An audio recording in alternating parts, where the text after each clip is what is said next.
우리가 지난 6장에서 죄와 타락, 그로 인한 형벌을 공부하고 이제 중보자 그리스도를 공부하기 이전에 이 중간 단계로 언약을 다루게 됐습니다. 이것은 웨스트민스터 신앙 고백도 마찬가지죠. 타락에 빠진 사람들에게 하나님께서 그냥 중보자 그리스도를 주신 게 아니에요. 언약에 따라 주시는 것입니다. 이 언약이란 말이 이제 성경에 나와 있죠. 그런데 특별히 이 본문에서는 이제 은혜 언약이란 말이 나오고 또 구체적으로 명시되어 있지는 않지만 타락이 전에 아담처럼 무죄 상태에서 맺어진 조건을 근거로 해서 이거 행위 언약이거든요.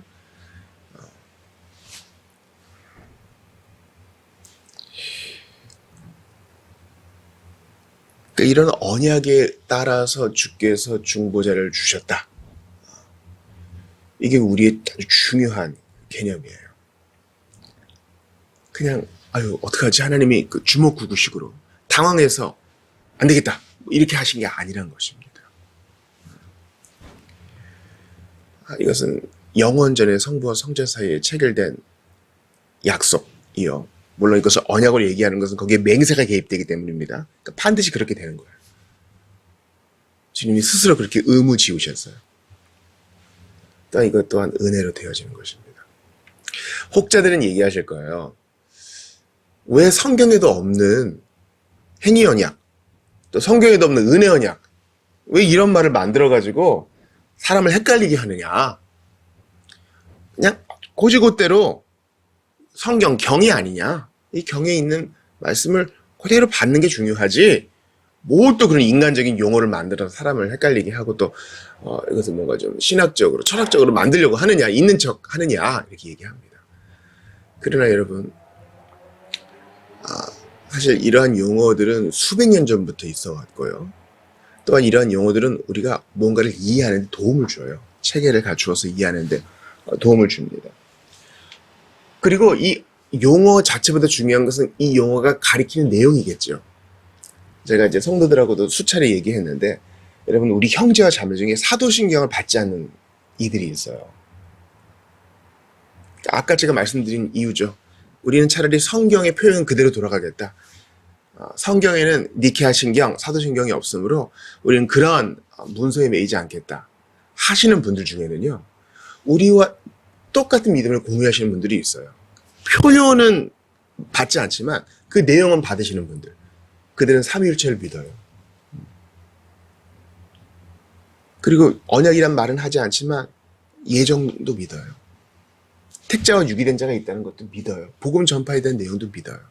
회심에 대한 내용은 당연히 믿고요. 그래서 이제 하이델베르크 요리문답에는 사도신경 있죠. 그러나 웨스트민스터 소요리문답에는 없어요. 이런 것 때문에 이거 뭐 다르다 이렇게 하는 게 아니에요. 그 내용이 중요한 거예요. 그럼에도 불구하고 저의 입장은 그렇습니다. 이건 우리 모든 또 건강한 동역자들의 입장이기도 해요. 이런 용어를 받는 것은 어떠한 신학적인 실제를 이해하는 데 도움을 줘요. 예를 들어봅시다. 삼위일체. 성경에 없죠. 그러나 삼위일체라는 용어 때문에 이 용어가 뭐 정확한 번역이냐 정확하지 않은 번역이냐를 떠나서 이 용어가 있음으로 해서 우리가 받는 유익이 대단한 거예요. 그렇지 않아요. 성경의 무호성 이런 말 없죠. 성경의 무호성. 그래서 성경의 무호성이라는 우리가 이 용어를 가지고 있기 때문에 축자 영감 받고 하나님 말씀을 더욱더 순전하고 또 통일성 있게 받아들일 수 있는 것이죠. 물론 그 이면에는 또 성경의 무호성을 공격하는 자들, 삼위일체를 거부하는 이단들이 있었기 때문에 이런 용어가 만들어졌기 지난 이유도 있어요. 성부성자 성령이라는 이 위격도 마찬가지죠. 이 person이라는 위격도 마찬가지예요. 왜 위격이란 말을 만들어가지고 우리를 헷갈리게 하느냐. 왜냐하면 하나님은 한 분이시면 또 새 위격으로 자신을 표현하시니까요. 그러니까 우리의 이해를 위해서 좋아요. 언약도 마찬가지죠. 행위 언약, 은혜 언약 이것을 부인한다고 이단이 아니에요. 그러나 성경에 나타난 이런 일들을 이해하는데 이런 용어들이 도움을 줘요. 그러니까 나는 성경만 믿을 거야 하고 싹 버리는 그런 어리석음을 보면 안 돼요. 전통적이란 것은 문제가 있을 수 있으나 전통에는 우리가 받을 수 있는 게 많아요. 여러분 이거 조금 옆으로 새는데요. 저도 어느 순간 책을 막 사모으는 일을 좀 못하고 있어요. 뭐 재정적인 문제도 있고 공간적인 문제도 있고 이걸 더 이상 어디다 쌓아둬야 되나 이런 어려움도 있어요.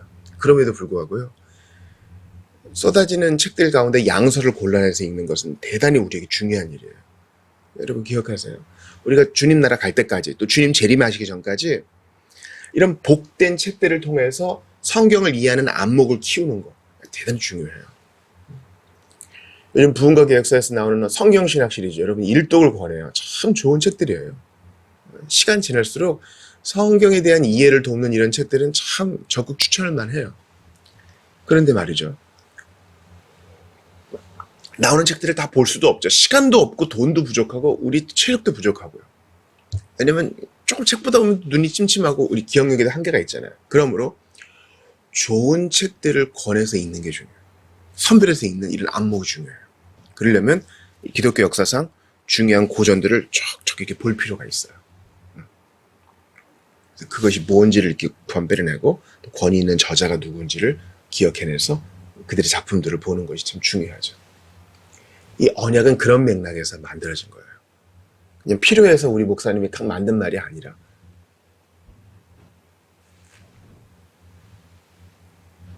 주께서 주신 교회의 역사 가운데 우리 선배들이 선택한 말입니다.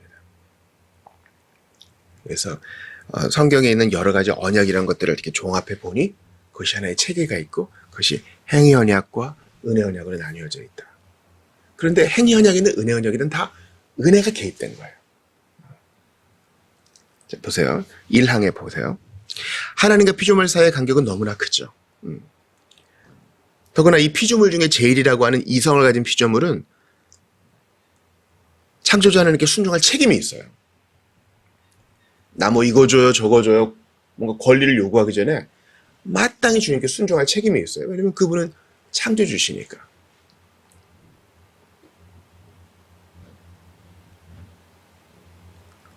크시고 높으신 하나님 앞에 어떤 순종에 대한 보상을 기대할 수 없죠. 왜냐면 마땅히 해야 되는 거니까. 목사님 거짓말하지 마세요. 히브리서 강의할 때 하나님께 우리가 순종하면 하나님 복 주신다 그랬잖아요. 맞아요. 그건요.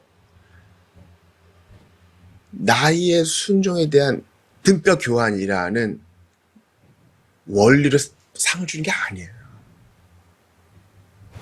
아이가 어버이날에 삐뚤빼뚤 편지를 한 장 줘요. 이거는 물질적으로 별 가치는 없죠. 그러나 아이에게 사랑을 주고 필요한 모든 것을 공급해 주는 것은 이 아이를 향한 부모의 자발적인 낮추심으로 인한 사랑, 호의 때문인 것이지 이 삐뚤빼뚤한 편지에 대한 등가 교환으로 얘한테 필요한 걸 주는 게 아니죠. 이해가 되시죠? 그래서 하나님 편에서의 자발적인 낮추심 이외에 인간의 순종에 대한 보상으로서는 생명을 얻을 수 없습니다. 행위 언약도 마찬가지예요. 우리가 이제 아담의 타락 이전의 언약을 행위 언약이라고 하는, 이제 웨스트민스터 신앙고백은 행위 언약을 좀 미리 얘기하고 1689 제2차 런던 신앙고백에서도 뒤에 얘기합니다. 행위 언약도 어떤 율법주의로 인한 구원이 아니에요. 하나님께서 자발적으로 낮추셔서 인간과 관계를 맺으시는 것이지 그 자체의 은혜가 있어요. 왜냐면 그때 아담은 그거 할 수 있었거든요. 그러니까 이제 행위 언약은 율법적, 은혜 언약은 복음적 이렇게 보는 거 아니에요. 다 은혜로 되어진 거예요. 그 자발적인 낮추심이 하나님이 기쁘게 취하신 언약이라는 방법입니다. 언약은 자발적인 낮추심이에요. 언약은 어떤 계약으로 보는 그래서 상호, 의무로 딱 규정 짓는 그런 입장이 아니에요. 언약은 우리가 그냥 하나님을 우러러만 보고 그분이 말씀하시는 대로 명령만 취하고 이래도 할 말 없어요. 근데 그분이 자발적으로 낮추셔서 우리 약속을 맺자. 내가 너를 돌볼 것이야. 내가 너를 도와줄 것이야. 그러니 너도 이제 은혜 받은 대로 살아라. 이것이 하나님의 언약의 방법이에요. 자발적인 낮추심. 여러분 이 언약이 없으면 기독교인들은 마치 이슬람 교도들이 알라를 섬기는 방법으로 하나님 앞에 엎드릴 수밖에 없어요. 그래도 주님은 나쁜 분이 아니에요. 여전히 공의로우시고 자비로우신 분이라고요. 하나님의 이 자발적인 낮추심을 당연한 것으로 생각하지 마세요. 이 언약의 아주 중요한 속성이에요. 하나님이 우리와 관계를 맺으시려고 자발적으로 낮추셨다. 여러분, 세상에서의 관계도 보세요. 뭐 신분제가 없어졌다 그러지만 신분이 있어요. 더 높은 직위에 있는 사람이 더 어리고 낮은 직위에 있는 사람과 관계를 맺으려면 어떻게 해야 돼요? 내려와야 돼요. CEO 자리에서 평사원 있는 데로 와야 된다고요. 그들이 현장으로 찾아가야 돼요. 찾아가지 않으면 관계가 안 맺어져요. 왜냐면 낮은 지위에 있는 사람들은 올라올 수 없어요. 벌써 입국컷을 당하거든요. 이게 사회의 냉정한 현실 아니에요? 더군다나 우리는 이성을 가진 피조물이지만 죄인이잖아요. 죄인이 하나님께 올라갈 수는 없어요. 왜냐하면 죄 있는 자가 하나님 앞에 설 수 없기 때문이죠. 화로다 나여 죽게 되었도다. 이사야의 고백처럼 죄인은 하나님께 갈 수 없어. 그러니까 아래로부터 위로 올라가는 건 불가능해요. 오직 자발적인 낮추심만이. 그러니까 이 언약으로만 중보자를 취할 수 있는 거예요.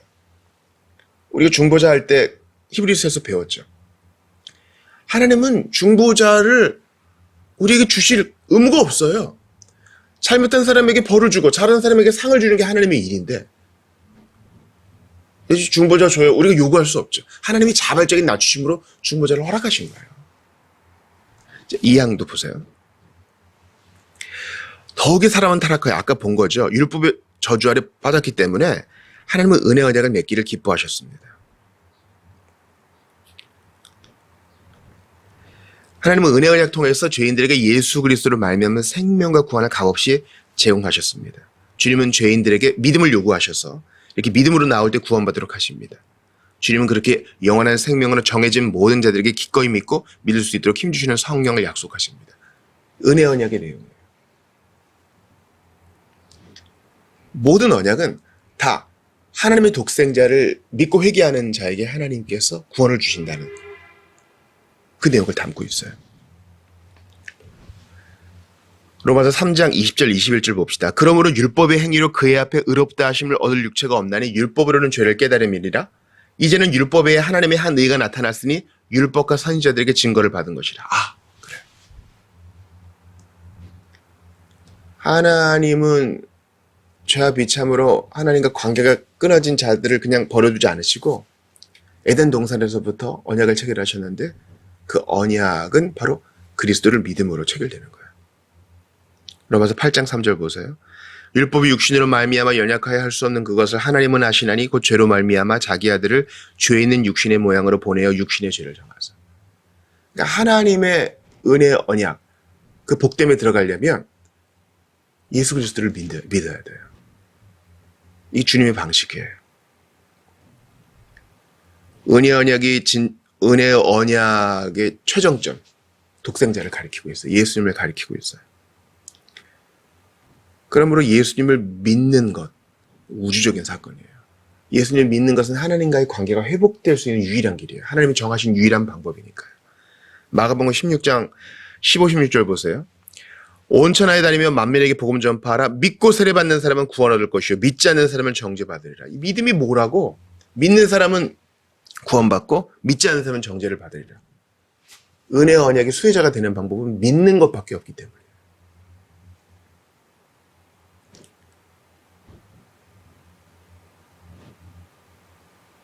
주님은 이렇게 영원한 생명으로 정해진 자에게 믿음을 주시고 또 믿을 수 있도록 힘도 주셔요.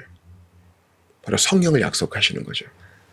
에스겔 36장 26, 27절 보세요. 또 새 영을 너희 속에 두고 새 마음을 너희에게 주되 너희 육신에서 굳은 마음을 제거하고 부드러운 마음 줄 것이며 또 내 영을 너희 속에 두어 너희로 내 율례를 행하게 하리니 너희가 내 규례를 지켜 행할지라. 주님은 성령 주시겠다 그래요. 그러니까 택자들에게 성령을 주셔서 믿을 수 없는데 믿게 하시고 택자들에게 성령 주셔서 믿고 싶은 마음도 주시고 이거예요. 돌아오는 주일이 성령 강림 주일인데요. 제가 본문을 홀로 할까 끙끙대다가 일단 요한계시록 잠깐 홀딩하기로 했어요. 성령 강림은 대단한 사건이기 때문에. 물론 오순절 성령 강림은 이례적인 사건이죠.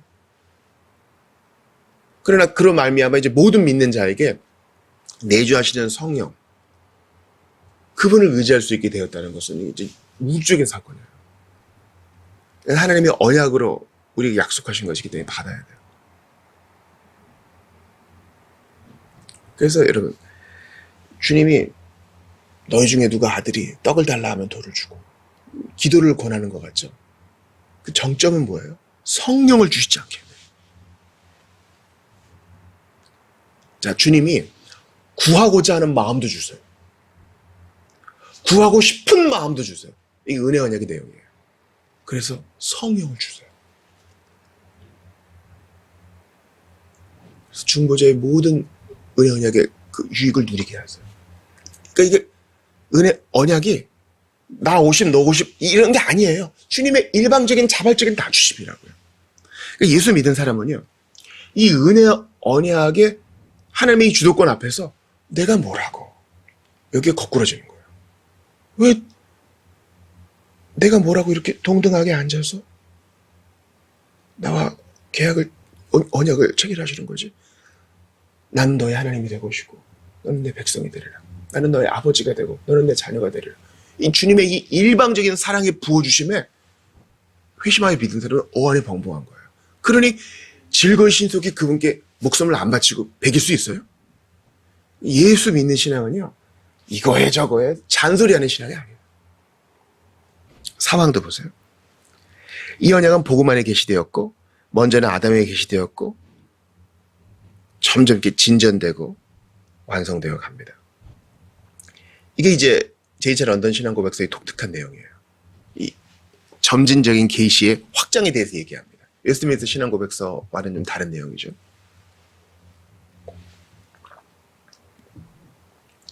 먼저 그 에덴 동산에서 주신 언약을 보세요.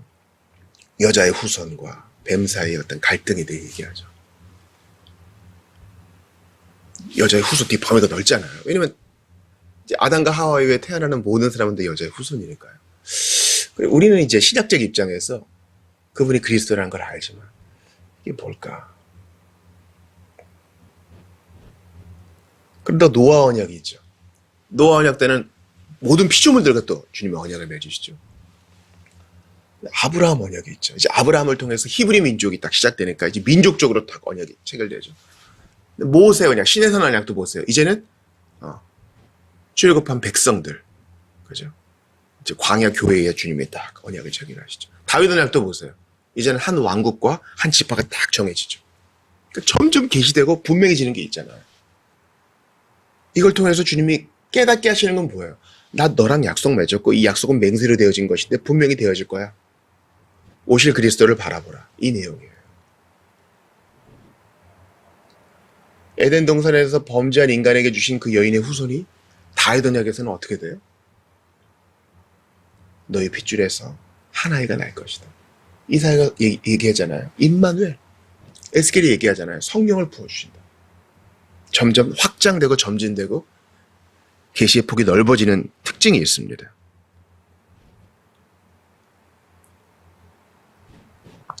요한복음 6장 44절 보세요. 나를 보내신 아버지께서 이끌지 아니하시면 아무도 내게 올 수 없으니. 영원전에 성부와 성자 사이에 합의된 내용이 있어요. 아버지께서 주신 자들이 있어요. 성자에게. 그들이 은혜 언약 따라 주께 나아옵니다. 디도서 1장 2절 보면은 이 영생은 거짓이 없으신 하나님이 영원 전부터 약속하신 것이다. 영원 전부터. 영원 전부터. 그러므로 오늘날 누가 믿고 부르신 바다 하나님 앞에 회심했다? 이것은 영원전에 성부가 성자에게 주신 자가 은혜 언약 따라 때가 되어 주님께 나아온 것입니다. 예수님께서 요한복음에서 놀라운 말씀을 하시죠. 요한복음 8장 56절이에요. 너희 조상 아브라함은 나이 때 볼 것을 즐거워하다가 보고 기뻐하였느니라. 아브라함도 은혜 언약으로 구원받은 거예요. 은혜로 구원받은 거라고요. 오실 그리스도를 바라봄으로 구원받은 거예요. 희미했지만 우리가 같은 신앙으로 구원받은 것입니다. 사랑하는 여러분, 오늘 은혜 언약이라는 상당히 상당히 큰 개념을 공부했는데 중요한 키워드를 기억하세요. 자발적인 낮추심. 우리 주님께서 그럴 의무가 없으신데 우리 공고한 인생을 보고 불쌍히 여기사 허리를 낮추어 관계를 맺기를 원하시어 먼저 소리를 내미셨어요. 그 하나님께 경배를 드리십시오. 은혜 언약의 궁극적 가리킴은 주 예수 그리스도입니다. 예수 그리스도를 믿는 것은 하나님과 언약을 체결하는 거예요. 예수 그리스도를 믿는 것은 주님이 우리의 아버지가 되시고 나는 그분의 자녀가 되는 것입니다. 예수 그리스도를 믿는 것은 주님이 나의 하나님이요 나는 그분의 백성이라는 것을 드러냅니다. 할 수 없는 자에게 성령을 주시어 믿고 싶은 마음 주시고 강요가 아니라 벌받지 않기 위해서가 아니라 그렇게 하고 싶어서 주를 믿고 나오게 되는 거예요. 이런 마음의 변화를 주신 주님께 감사하시고 성령을 주신 하나님께 감사하세요. 구약에 계시하시고 점점 확장시켜 나가시는 그 언약, 그 내용 안에 내가 있음을 기억하시면서 오늘도 즐거이 신속히 나의 심장을 주께 내어드리고 나의 충성을 주께 내어드리는 여러분들 다 되시기를 주의 이름으로 축원합니다. 마음껏 은혜를 받으십시오. 그 은혜 속에 즐거워 가시는. 그래서 강압이나 두려움이나 공포가 아니라 주님을 사랑하여서 나 같은 그 관계 맺기 위하여 먼저 손 밀어주신 주님의 그 겸손한 사랑 앞에 무릎 꿇으시며 더욱더 그분을 섬기시는 여러분들 다 되시기를 주의 이름으로 축원합니다.